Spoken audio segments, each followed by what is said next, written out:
మాయమాటలకి లొంగుతారని వేల కోట్ల ఆస్తులు ఉన్న వాళ్ళని తీసుకొచ్చి ఇలా క్యాండిడేట్గా పెడుతున్నారు. ఇది దురదృష్టకరం, బాధాకరం, తెలంగాణ ఉద్యమానికి అవమానకరం అని చెప్పి నేను భావిస్తూ ఉన్నాను. నీతోటి అటుకులు ముక్కినోడు, నీతోటి పాదయాత్ర చేసినోడు, పోలీసులతో దెబ్బలు పట్టినోడు జగన్ కూడా ఇలా పోటీ చేసేందుకు ఈ జిల్లాలో అర్హుడు కాదు.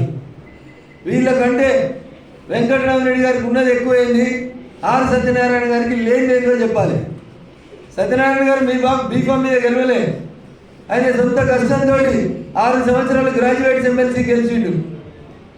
జై తెలంగాణ కోసం ఎమ్మెల్యేలు ఎమ్మెల్సీలు రాజీనామా చేయండి, ఇంకా 5 ఏళ్ళు పదవీ కాలం ఉండగా రాజీనామా సత్యనారాయణ గారు ఇవాళ దాకా మరి ఇలా మీద గెలిపి ఇవ్వచ్చు కదా. ఒక బీసీ బిడ్డ కదా, చదువుకున్నాడు కదా, ఆయన సొంతంగా గెలిచిన 6 ఏళ్ళ ఎమ్మెల్సీని 1 ఏడాదికే మీరు పోగొట్టిరు కదా. ఎందుకు ఇవ్వరు సత్యనారాయణ గారికి?